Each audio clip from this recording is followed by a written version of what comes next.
All right, are we ready to go? Yeah, I was Great. going to give it a minute for folks to Okay. get through the waiting room and get settled in. All right, let me know when we're live for everybody. All right. Kristen, did you restart the? Yeah, the recording's going. I think we're good to go, Brandy. All right. Thanks, Megan. All right, everybody. Good afternoon. I am Brandy Ryder. I'm the Executive Director of the Colorado Broadband Office in the Governor's Office of Information Technology. I want to say thank you all for joining us this afternoon. We have a lot of really great things to share with you as we move forward in our quest to connect every Coloradan to high-speed internet. Before we jump into the slide deck, I just want to thank some people on this call in their efforts to get us to this point. We've been at this since January, and this is we're rolling out our second phase. But I want to thank KPMG, who's on the call, who has been supporting us in our work, working with stakeholders and helping us with our data assessment.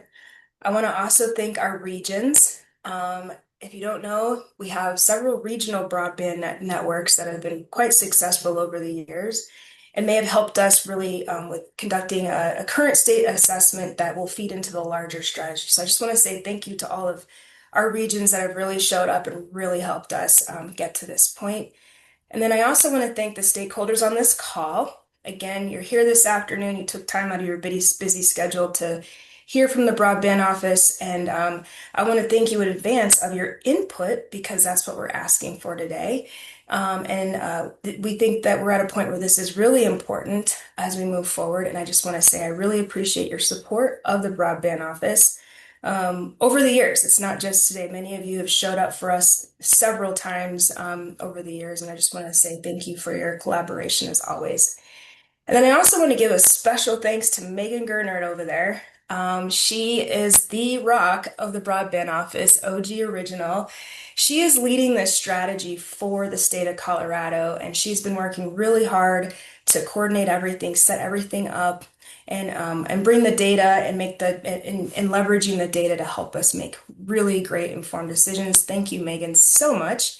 She will continue to support you on this project as we move forward to our last phase. So I just want to take a moment to thank those that are putting in a lot of work. All right, so the Middle Mile Initiative. What is that? Why are we doing this? How do we get here? I want to spend a little bit of time setting the stage for the conversation today. We have a vision around Middle Mile, and it's a shared vision. This isn't new news. But we are at a turning point with our infrastructure for the Colorado Broadband Office. And I will say we have gotten as far as we can with the historic broadband funding in our very successful state broadband grant program. And we still have a ways to go. Where the federal government made great strides and improvements in our internet connectivity, we still have gaps in Colorado. And in order for us to support the future of tech and all the things that we dream up that we would like in our communities, we need to focus on the backbone. And that's how we're going to get there. We can't move forward without it. And we want to support what's working well.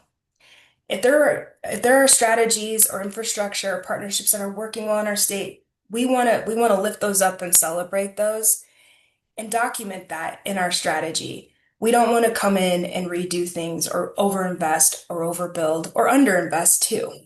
We want to rule things in at the same time as we want to rule things out, and we can't do that without you. And that's why your input's so important. We also want to know from you the role the state should play. Um, when public sector gets involved, sometimes it can go really well, and sometimes it can be a little clunky. And in order for us to make sure that it goes as well as possible, we want to understand where you think the state should show up in Colorado to make those connections. And with vision, I just want to say, and I want to underscore this and emphasize this vision is called the Colorado Broadband Office's vision. We have other agencies that support us, like CDOT. They've been a great partner and have really supported us with this initiative. But this is the Colorado Office's strategy. We are leading this, and we will be the implementers of this in partnership with everybody on this call and our agencies. How did we get here? It's been a journey. But overall, we need to improve Colorado's experience with connectivity. We have a lot of dead zones. Our fiber's fragmented. We know where fiber is, but we also don't know where fiber is in this state, right? And with your help identifying these areas, we will sharpen our pencil and figure out what we need to do. We have workarounds as well. Workarounds, they definitely get the job done, but they don't always result in efficiencies. We want to leverage where we can so that we can scale, saving time and money and bandwidth. And we know that to do this, public-private partnerships are key. We have tested this. I will say I'm really proud of Colorado and all of our industry partners and public sector for coming together during this historic broadband funding moment. And we have so many partnerships working for us today, making those connections. So we have that model. That's how it gets done.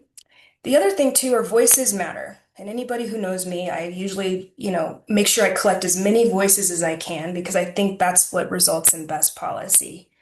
And so this is that moment. We want to make sure that there's not one voice dominating the conversation on what gets done. We want to include everyone. And we want to avoid top-down approaches. We want this to come from the bottom up so that we make sure that we're successful. So those voices are key and are very important. And we haven't really had that yet for the middle mile initiative. We've done that with other strategies. And because we've done that, I think it has led to very successful results for Colorado. And why now? Like why now? Because we have a lot of connectivity. We funded a lot of locations in our state. Is there a divide? Why now? Why do we need to do this now? Well, the federal funding dust has settled. And actually, when you think about timing, I'm always one of these people that really want to get stuff done really quick. But actually, the timing of this is actually couldn't have been better because we have the federal funding dust has settled. We know where there are still gaps. We know where there are still improvements. And while the Fed's made a huge effort and a really successful effort making these investments, we still have a ways to go. And you will see that as you fill out this survey. Um, we will do this together.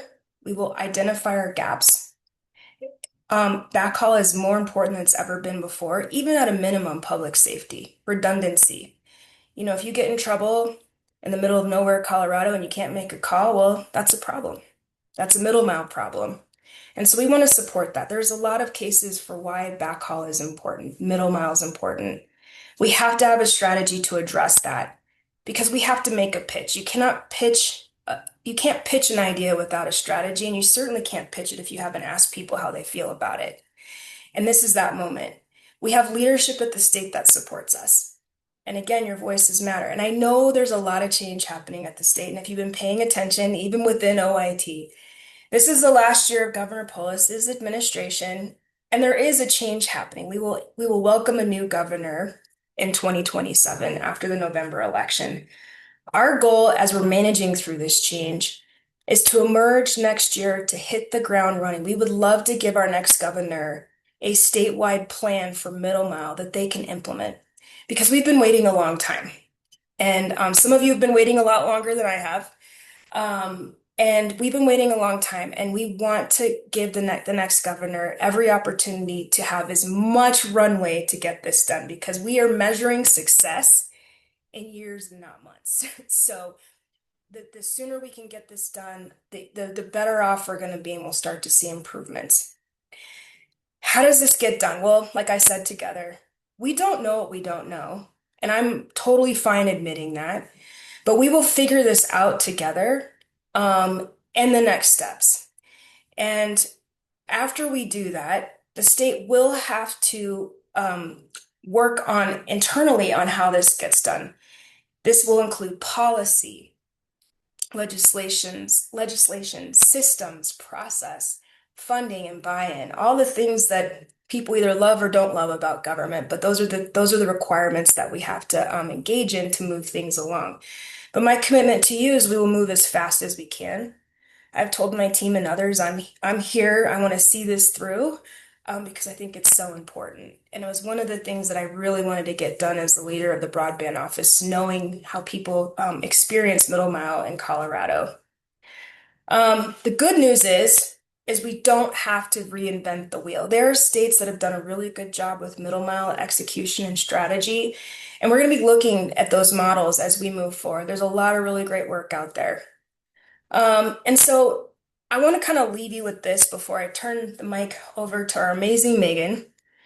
You know, when I was in local government, working with community, working with industry, partnerships, I always had this quote because it kind of really, directed or was kind of my North Star for how these things get done. And one of those things is a community without vision becomes stagnant and directionless and loses its shared purpose. And I believe that statement applies to middle mile in this moment because we don't have a vision. And as a result, we are stuck in concrete when it comes to middle mile. Um, and when it's fragmented, the conversations are kind of all over the place. So it's our priority to create a collective vision, to put our desire and plans in place and in motion. We don't want to be stagnant. We've been stagnant for a while. We've made really great strides with our community-owned networks and our privately owned networks, but there's still a lot to do. And I want to celebrate the investments that everybody has made today. It's not missed on me the level of effort that people are engaged in the field to make middle mile work. We have to be able to provide this direction to policymakers so they can support us. They want to know if it's well vetted. They want to know if it's thoughtful. Does it make sense? Is it feasible? What's missing? What's not? Because we want to make the best use of public resources. And throughout this process, we're going to highlight and lift up our collective vision as a result of this initiative. And once we do this, things will move forward. I promise you that. Um, and we will have a lot of data from you to do this. And you will see in our initial scans of all of the available data we've had, we have a lot of work to do. So this vision is very important to get that done. So, with that being said, I'm going to hang out on this call and I'm going to hand the mic over to Megan and let her take it from here. And I just want to say thank you all for your support, your continued support of the Broadband Office. It's really important for us, and we're really looking forward to working with you on this next phase. Thanks. All right. Thank you, Brandy. So I'm going to dive in to the presentation. We'll kind of reiterate some of the topics that Brandy just talked about. But the agenda today is to talk about the current middle mile landscape and then do an overview of the middle mile initiatives and middle mile initiative. Um, we'll talk about stakeholder engagement and outline the immediate next steps on how you can participate in our upcoming survey. And then we'll open it up to questions at the end.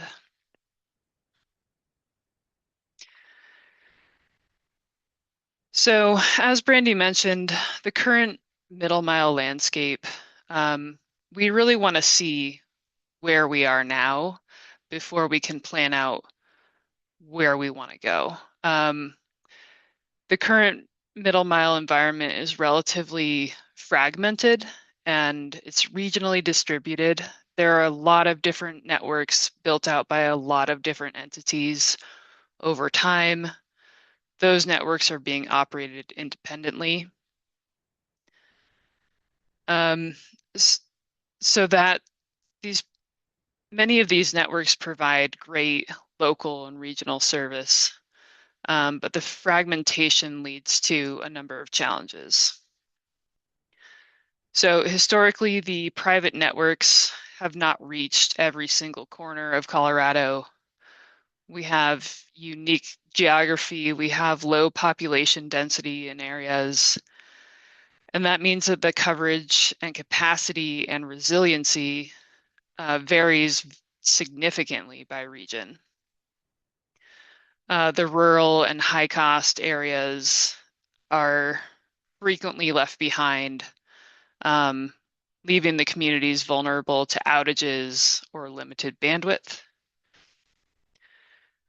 To fill some of these market gaps, we're seeing incredible progress from the emerging public networks. Many of those networks are represented by people on this webinar, and they're actively deploying middle mile infrastructure in places where the market has left them behind. They're doing great work expanding to these parts of the state, um, but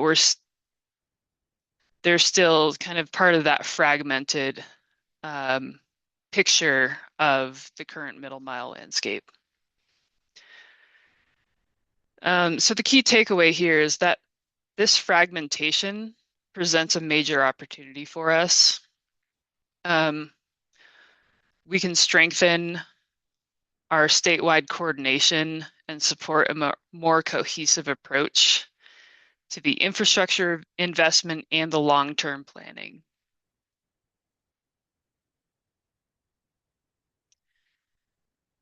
Okay, so the overview of the Middle Mile Initiative.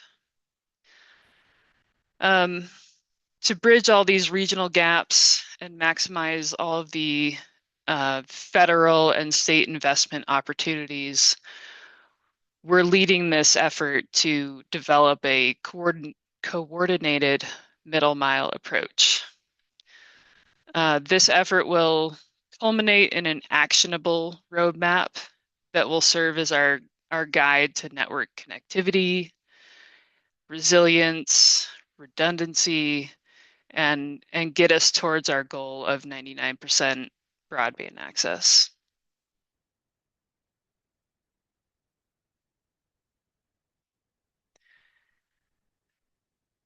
Okay, and this will be kind of a repeat of what Brandy mentioned at the beginning, but our vision is really to have um, an integrated network that where the different regions um, can provide middle mile service um, without that fragmentation that we're seeing. Sustainable assets, any infrastructure we coordinate or invest in must be financially and operationally sustainable. We're planning for a long-term asset. We're looking at decades, not years. So we want to make sure that it's scalable in the long term. Rural connectivity is one of our biggest priorities at the CBO. We're dedicated to making sure that no matter where you live in Colorado, you have access to broadband. Resilient infrastructure. This is really key, and it's one of the biggest pain points we hear about, making sure that we can close the loops and create redundancy and strengthen the reliability for our communities and anchor institutions, public safety entities, to make sure that we have that resilient infrastructure. Digital inclusion is another pillar we're focused on. Um, we want to make sure that this is designed to support public and private users and enable everyone's participation in the digital economy. And lastly, future ready, similar to sustainable assets, but we want to make sure that we can evolve to demands and emerging technologies and capacity needs over time.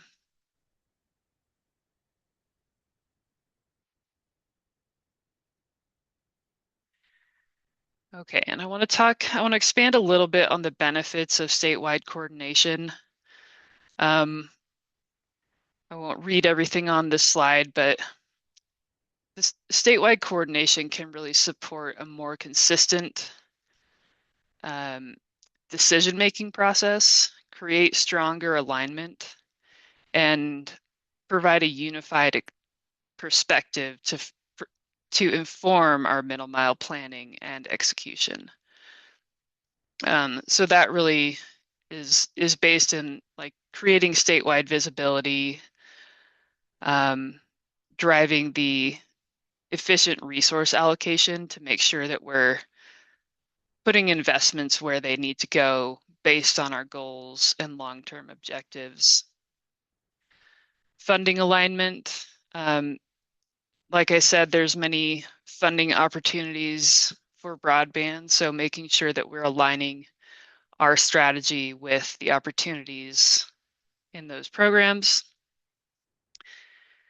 The integrated statewide strategy, again, it's really just about making sure that we're aligned and taking advantage of the opportunities to create resiliency and um, better consistency with our planning. And lastly, leveraging existing expertise and partnerships.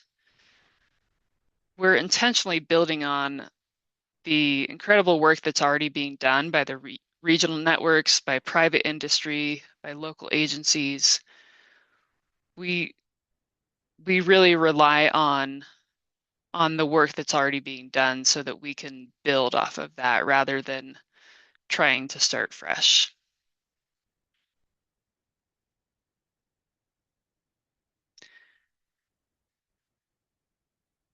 So how do we plan to achieve this? We're executing a two-part approach. Um, the first the first part of that is the due diligence review of existing networks. Um, we're focusing on assessing publicly and regionally owned middle mile fiber assets. Um, specifically, we've been working with Project Thor, the Region 9 network, the Region 10 network, so that we can really understand their current capacity, coverage, governance models, operational considerations. We want to make sure we understand all of the details so that we can identify the opportunities, the risks, the constraints of potential integration or coordination of those networks. Part two is the statewide strategy and roadmap. We're taking what we're learning from the due diligence assessment to define the long-term direction and the path forward for Colorado. And underlying this all is our stakeholder engagement. Um, we're doing continuous stakeholder engagement so that we can bring in those perspectives into that statewide strategy and roadmap. And that brings us to stakeholder engagement. Oh, there we go. So CBO can't do this in a vacuum.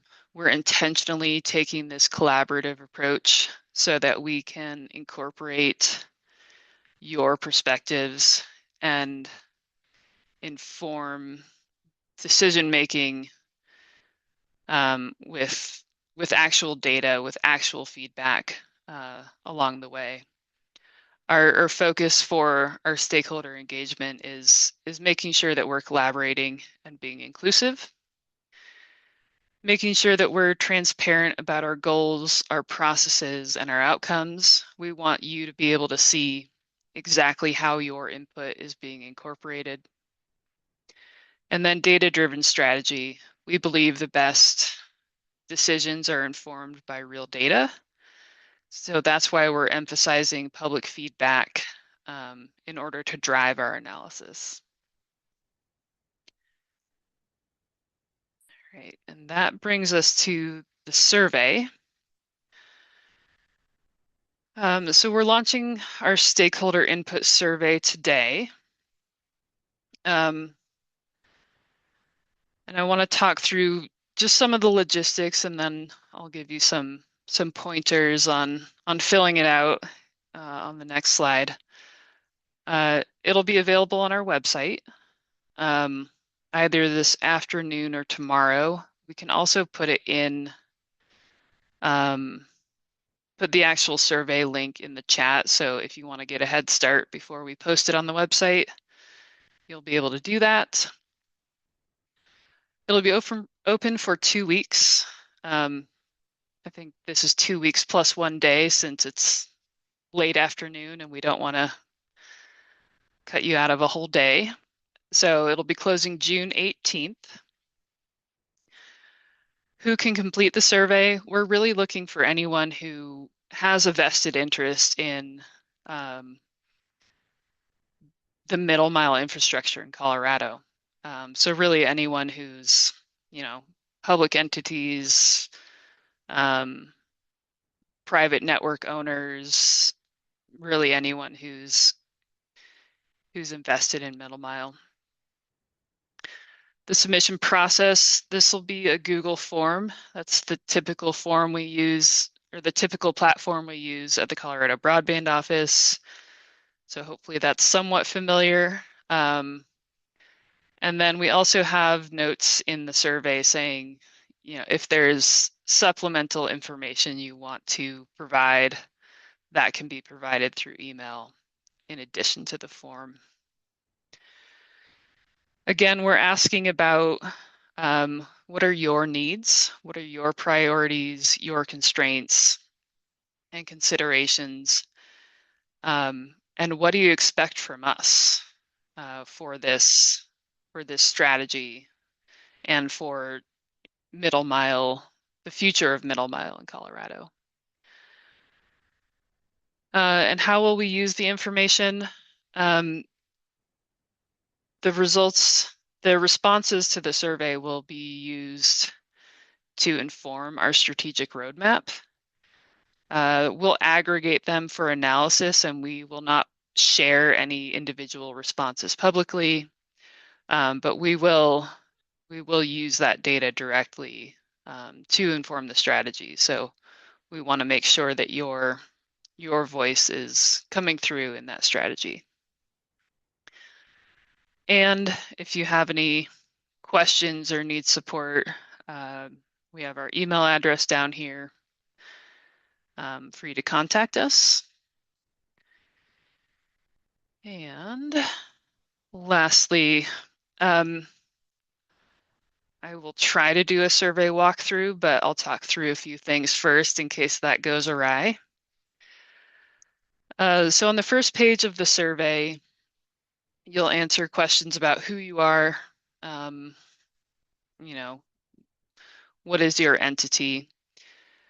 The final question on that page asks you what your entity role is, and the options there are middle mile owner, um, middle mile customer, and supporter is the third one, and then there's an other option. This question will determine which path you take through the survey. So if you say I'm a middle mile owner, you'll get questions that are targeted to an owner, you know, someone who owns middle mile assets. A customer will get different questions. If you fit into multiple categories, you can take the survey multiple times in order to share that information from each perspective. And then we have a section on corridor prioritization. And I wanted to talk through this because it might be a little intimidating. We have a lot of lists of a lot of different highway corridors, interstate corridors, all sorts of things. So it looks long, but we want to make sure that you can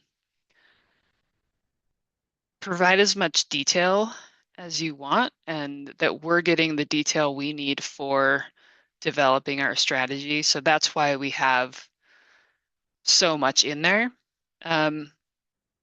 My recommendation for you is to really focus on the areas that you have that geographic expertise. So, you know, if you're located in the southeast corner of the state, maybe skip over the parts where we're asking you about. Now I can't think of a highway number, but you know, just focus on the areas where you think you have the expertise and you don't need to answer every line. So don't worry about um, skipping parts of that section of the survey. All right. Um, Now we'll see if I can pull off a live demo. It doesn't always go well, does it?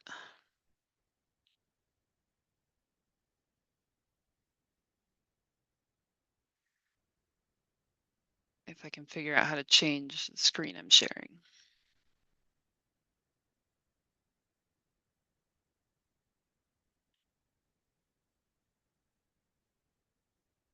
Okay. Can folks see that survey screen? Okay, I see at least one thumbs up. So I'm just going to fill out some of the required stuff.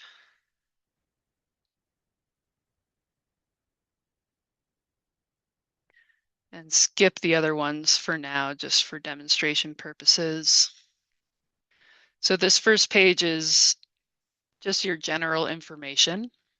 And we're asking for your email so that if we do have questions, we can reach out to you. And we do ask you later on if you're willing to have us reach out to you. So you could say no if you don't want any follow-up. So this is the entity role question. So middle mile network owner, middle mile network customer, or middle mile network expansion supporter or advocate. Um, if you don't fit into those categories, you can select other and type in your category. I'm going to choose the supporter one for the demonstration just because that has the least number of required questions. Um, and most of these questions will be pretty self-explanatory. Why are you interested in the middle mile initiative and the middle mile broadband business space? So you should be able to go through those pretty easily. There are a few required questions where we ask for a yes or no or check boxes. So I'm just going to click some random answers on those and click next. And this is the corridor prioritization section that I wanted to give you guys an inside look at. So this first question is the interstate corridors, and you'll see a somewhat intimidating list where you have to select for various segments of the interstates in Colorado. And what we're asking you to do here is tell us what your priority is for this segment. So this is the I-70 segment from the Utah border to Glenwood Springs. Let's say I think this is a high priority. It needs investment within 1 to 3 years. So I can check that box. Um, you can also choose any of these contributing factors that you want us to know about. So if you think there's a risk of overbuild for existing or planned infrastructure, um, public benefit if building here would greatly improve network backup options and overall reliability, and then um, access barriers. Is this a place where you know there are significant hurdles to connecting to the existing infrastructure? So, you could check all of these. We ask that you only choose one priority. Um, so, if you're going to choose medium, don't also choose high. So there's a number of lists. Each one has a corresponding map. so that you can kind of visually see what we're talking about. Um, and then I've seen a couple questions pop up in the chat about like, what if our route isn't on there? Um, we do ask to share any context or rationale for your selections. So if there's something missing from the map, you can mention it. You can mention it here. We also have, and sorry for the fast scrolling. I told you this was long. Down at the bottom here, if you have knowledge of unmapped fiber paths, you can talk about um, anything that you thought was missing from our map there. And then throughout the other questions of the survey, we also have opportunities for kind of open paragraph responses. So feel free to add things in there as you go. Um, in the survey, you can also go back. So if you think, oh, I got all the way here, but I want to add to my question in the last section, you can go back and forth in the survey. So I think, and then yeah, this last section talks about what are your expectations? And we have a few multiple choice questions to kind of, get you thinking about expectations and priorities.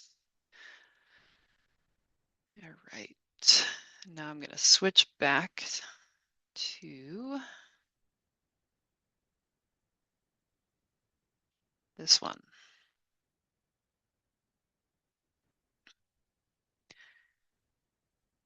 Okay.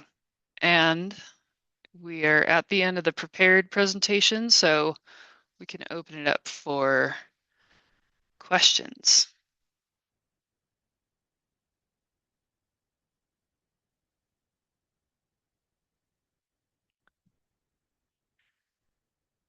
And I'll just go through the chat quickly in case folks aren't monitoring that.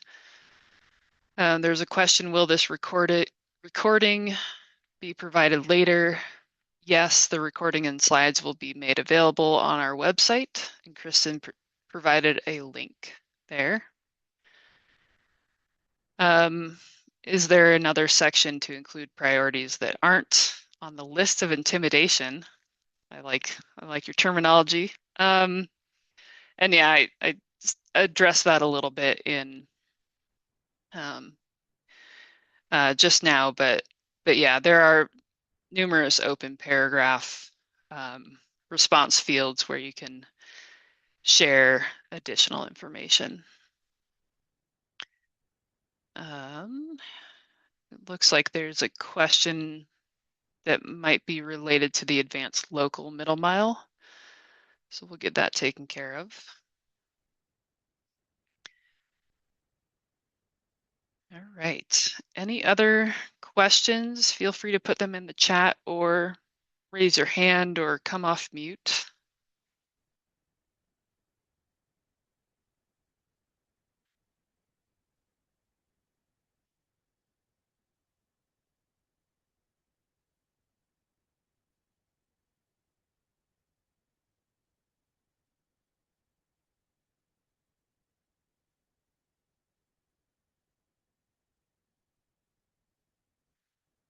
All right, hearing none. We'll give it another minute, but if there are no questions, we'll Hello? we'll end a little. Oh, Oh, hi. My name is yes. Kate. I represent a little company in around Parker called HS Telecom, where we're trying to do exactly what you're saying, bring fiber across the state to serve regions that that are underserved. For the survey, if we have deployments that we are planning to do in the near future, let's say less than a year, would you like us to note those anywhere specifically, or would those just be for existing deployments as they stand?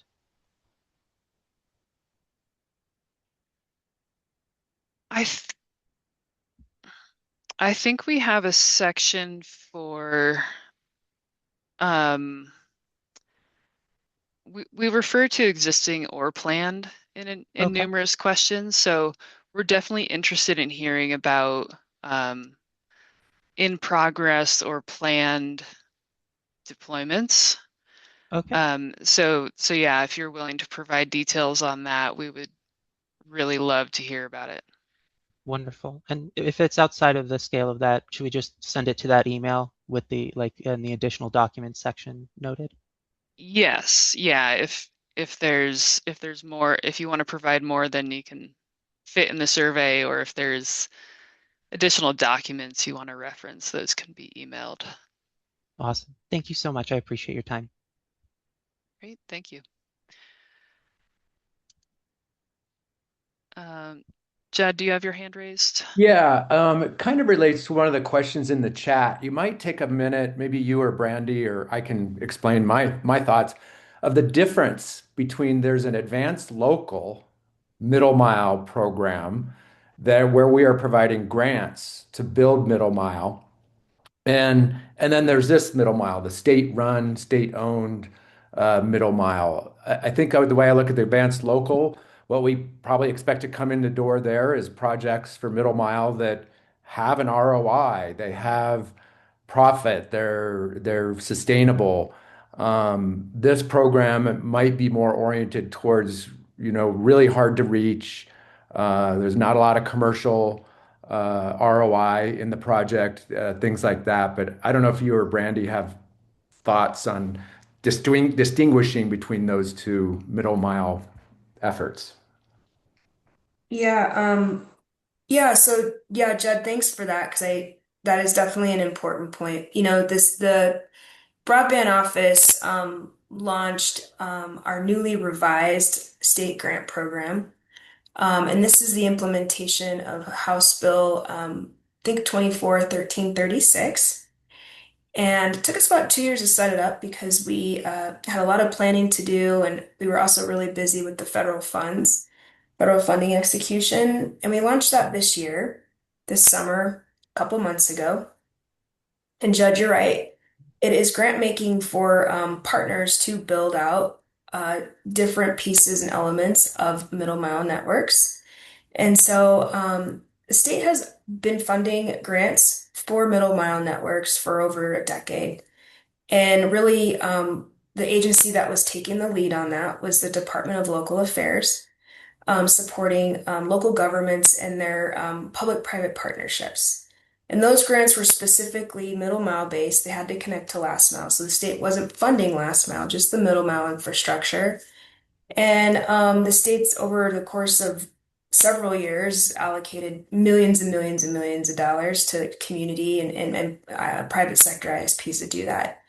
So we have decided in the effort to consolidate broadband activities under the broadband office. The reason why DOLA was doing it, Department of Local Affairs, is because we were mainly a policy shop at the time and a policy and data shop for broadband decision making. And so we took on the grant function for on behalf of DOLA and in partnership with DOLA. And so those funds, we were allocating, I think about, I don't know, maybe just over 8, maybe 10 million, I can't remember. But we're allocating a significant portion, 60% of our grant funding to Middle Mile. And the cool thing that we did is recognizing the demands and needs, and really it takes everybody to get this work done, is we expanded the eligibility criteria to include other eligible entities, but also other uses, Middle Mile being one of them. And that application is open. So I encourage you to take a look at it. It's on our website. And there's money there for projects that meet eligible criteria, that scale, that make financial sense. All the things that Jed said and kind of the highlights that we've hit on this presentation today. That is different than what we're doing right now. The Middle Mile Initiative is really focused on the statewide network, and where the state can participate in filling those gaps, leveraging state rights of way, and potentially interstate highway. We did include the interstates on our maps because we might learn something from you all about our interstate fiber. And so we're really this project is really informing the state's role and how we engage in that larger middle mile network across all of Colorado. So the grant program addresses segments. This program addresses all of the gaps in the state's rights of way. And CDOT's been really gracious and helpful. They gave us maps and data, and we're trying to figure out what already exists that we don't need to invest in. So the question, Corinne, about you building out infrastructure, we need to know that so that we don't overlap potentially. In Mhm. cases where we might overlap is in the matter if there is a public benefit to doing so. And we explain that in the survey, what that looks like. It's redundancy, it's resiliency, it's making sure that we have adequate looping and capacity and enough fiber strands and all the things that really rely on broadband. One of the things that we experience quite a bit in Colorado, and I know I'm probably pretty lengthy in this, but like when a line is cut, a fiber line is cut, there's been many of examples where whole entire communities go down. There was one a couple years ago over in the San Juans where I think the fiber cut resulted in a 3-day blackout that took hospitals, public safety out. So that would be a case where, yes, the state should come in and probably provide a redundant loop to make sure that whatever happens, there's some sort of fail-safe there. And so that's what this is addressing. It's really just the statewide network and public-private partnerships that can help us build out those gaps with lit fiber, not dark fiber. Dark fiber, while it exists all over Colorado, we don't know exactly where it exists because industry builds those out, and they don't have to share those with us. They're dark fiber paths, but we want to know where that dark fiber is as well. Dark fiber doesn't do anything for connectivity for us. So where there is a lot of that in Colorado, we're looking to really either work with the provider to light that fiber for community or, work on a public sector investment to make sure that there is lit fiber in that area. A lot of the areas that have lit fiber have been pretty much shut out of funding because there is already we've already, the feds between the state and feds, we've already identified that there's infrastructure there. So we want to make sure that we're doing our best job to make sure that people have access. So knowing where those paths are, helping us put the pieces together will certainly help us out.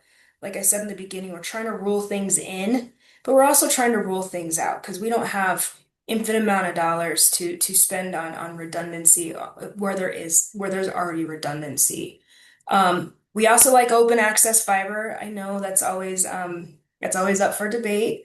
But when we fund, we like to make sure that we can scale that technology, and that really requires us to do open access. And so those are all things that I think are really important to identify on the up front, is this is really just about the statewide network, and looking forward to partnering with you all on how that gets done. So hopefully that answers that question. Thanks for bringing that up, Jed. And Brandy, there's another question in the chat, which I think you mostly answered just now, but just in case there's anything you want to add. It says, is this effort aimed solely at building a state-owned and operated network, or is the CBO willing to partner with existing middle mile networks to provide services as needed? Yes, that's an excellent question. So in my mind, it's both. Um, because building a state-owned, statewide network, depending on which model we land on, will ultimately include the private sector providing services. There are a couple states that do public-private partnerships well in a shared ownership model, and we are looking at those states. So I would say yes to both of your questions. And we want to do what makes sense, but we don't even know if we're actually we have to figure out what we're owning and what we're operating and where the gaps are, where we could support existing providers providing service. and working with private sector to provide service where that doesn't exist. So it's a little bit of both, Terry. So thanks for asking that. And then one other question, does this open or affect the selections that were made associated to the RFI from last year selecting applicants for middle mile opportunities with the state of Colorado? Um, so this, so just to give a little bit of context there for everybody on the call, the state, we did a solicitation or procurement to have vendors help us with different elements of our middle mile initiative. The first one being the strategy. The second one being our assessment of existing infrastructure, working with CDOT, knowing what's in place, the condition of it, looking at the agreements that, quite frankly, when we started opening up the can of worms with CDOT, some of these agreements go back decades. Fast forwarding to now, maybe we would have entertained different agreements or arrangements if we knew what we knew today. Not that it's bad that we entered into agreements before, because we have a lot of infrastructure because of that. So, we have to really comb through our own closet, if you will, on middle mile and assess what still works, what's not, where there's gaps, and then go address it. But that was the RFP. The other piece of it, which that RFP was not to procure right now any sort of operating vendor at this point. We have to figure out what we're doing first before we can really go back out to vendors to see how we want to partner with the private sector. And depending on what we come up with here, we will likely reach out to that vendor pool, because that vendor pool was set up just to do that. And so it doesn't impact anything. It doesn't impact any of the vendors that were selected or are currently participating in that vendor pool for middle mile. So when the time comes, we'll put out another solicitation for that, so that we can procure for whatever services we determine as a result of this initiative. So thanks for that question.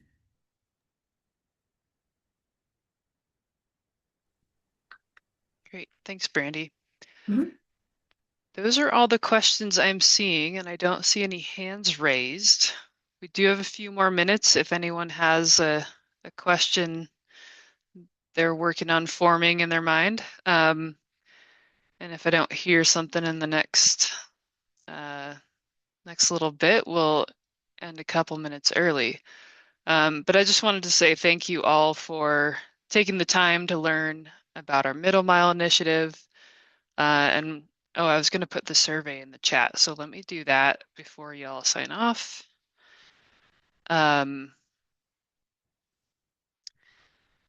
Just so that you have it ahead of time, or ahead of when our website gets updated.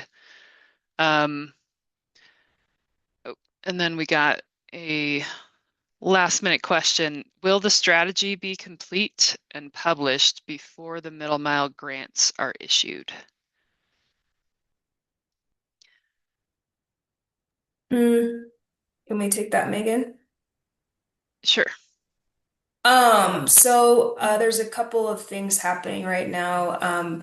So like I said earlier, we opened up a grant application for middle mile infrastructure, and we're also running the strategy in parallel to that process. Ideally, we would have had the strategy done first before we opened up the grant application. But I also know that there are a lot of plans out there that have been on the shelf for a very long time for middle mile that we know of, that we've been working with the public sector and industry. And we didn't want to delay the application to finish up this strategy. Because the reason why is there's no time like the present, and people are falling behind because of the lack of connectivity. And we know enough today to know what we need to fund. And while this strategy definitely complements the grants that we are making, it's not dependent on the grants we're making right now, because this strategy is really about the entire network. which pieces of this information will definitely inform our future grant making. But we didn't want to delay the funding because one of the things I know and people that have been waiting for a very long time, the Department of Local Affairs hasn't made broadband grants for a little while. I mean, 2 or 3 years. And so, we wanted to roll that out to let funds flow for those projects that have been sitting there for a while. But I think everything's happening on time as it should. And to the extent that we can, if the timing does work out, we will have some preliminary data before those applications close and the CBO reviews those applications. So I don't know if we'll have enough runway or enough time to marry the two, but I don't think that they're dependent on each other right now. But in the future, we definitely want to fund our strategy. So yeah, I hope that answers your question, Corey. But we're really looking forward to getting some dollars out the door for Middle Mile this year. It's been a big deal and a long time coming, so we're happy to finally make that happen.